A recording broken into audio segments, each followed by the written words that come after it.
Hi! Hi mga kasari. Teka, ayos. Hi, good afternoon. Sobrang nakakantok na hapon. So ngayon, ako lang dito mag-isa dahil pinaidlip ko muna ang aking kasama na si Crisel. Walang pasok ngayon dito sa lugar namin mga kasari dahil sa sobrang init. Suspended yung klase. So ngayon, ano bang ginagawa ko pag ganito katahimik, walang masyadong namimili, and nakakaantok. So yung ginagawa ko guys, ay nag-encode ako dito sa aking desktop ng mga presyo. So ito yung time ko na mag-entry ng mga price.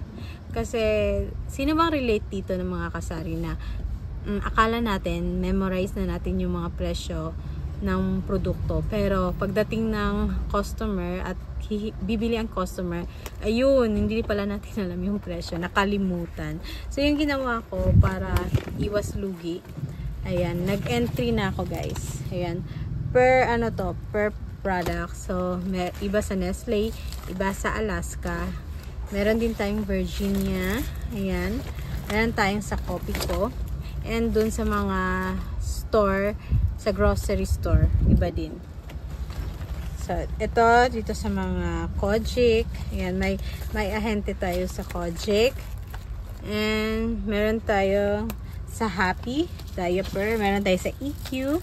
Sa EQ, hindi ko pa na-entry. And sa Pampers. So, ayan. Meron din tayo sa mga Emperador, Tanduay. And, mga promo. Dito ko nilagay yung mga promo product para hindi ko makalimutan kung magkano ba yung binibigay kong presyo sa mga produkto na binibigyan ko ng promo. Pukawan si Crisel J. Bulan to gay na. Yan. Ito na guys, may kasama na ako. Andiyan na si Joy. Naputol kanina dahil may bumili. And ito na nga, dito na tayo sa nililista ko. Guys, ito yung paraan ko ha. Baka sabihin ng iba nag-aaksaya ako ng paper. So, para sa akin, nag-e-enjoy talaga ako sa ginagawa ko. Dahil natuto na rin akong mag-encode. Kasi hindi ako masyadong into computers. Pero ngayon, tinatry ko. Kasi tumatanggap na rin kami ng printing and editing. Ano pa dyan. So, kasi malapit kami sa mga paaralan. So, kailangan dahil may nagre-request na magpapaprint sila sa research nila. So, nagamit ko din. And ito na nga, ine-enjoy ko yung pag-e-entry. As well as nakakatulong naman din ito sa aking sari-sari store. So, hindi po needed na i-print nyo po. Kung may magkagusto naman nitong idea na ito, hindi kailangan, pwede din kayong gumamit ng notebook. So, sa nakasanayan natin, dati kasi ginagamit ko notebook, nakasulat yan siya sa notebook. Pero ngayon, gustong-gusto ko kasing mag-print, nag-e-enjoy ako, satisfying siya para sa akin. Kaya, nag-print ako. Ang kagandahan nito mga kasari ay madali siyang makita kasi malaki, nasa siya, ano bang tawag nito?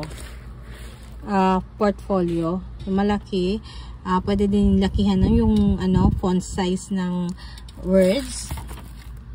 So, katulad niyan, meron tayong yan, articles yung ilalagay natin sa pangalan, tapos quantity, unit price, and our retail price. So, yun lahat. So, ganyan.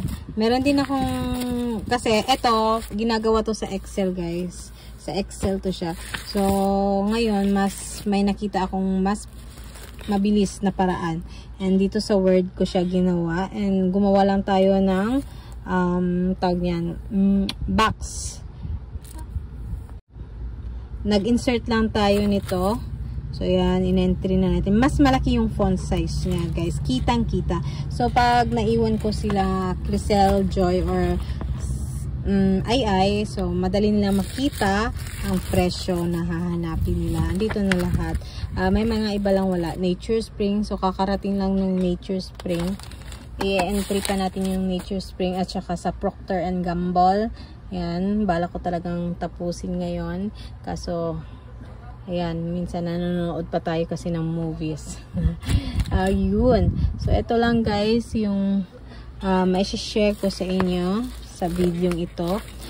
Sana ay nakatulong. May idea kayong nakuha. Ito sa Emperador. And sayang kasi konti lang yung produkto ng Emperador. Kaya naman hinati ko na lang. Nilagay ko din yung sa Tanduay. Ito pala yung sinabi ko mga promo items guys. Dito ko nilagay yung mga presyo. Ayan. Ayan guys. Oh, kita nyo. So, ayan guys, hanggang dito na lang muna. Ito lang yung masishare ko for today's video guys. Sana ay nagustuhan nyo po, and kung nagustuhan nyo po, sana po ay ma-tap nyo yung like button. And sa mga hindi pa po nakapag-subscribe, ay sana ma-subscribe nyo po ang aking channel for more videos and update po na ma-share natin about Sari Sari Store. So, thank you for watching. Bye-bye guys!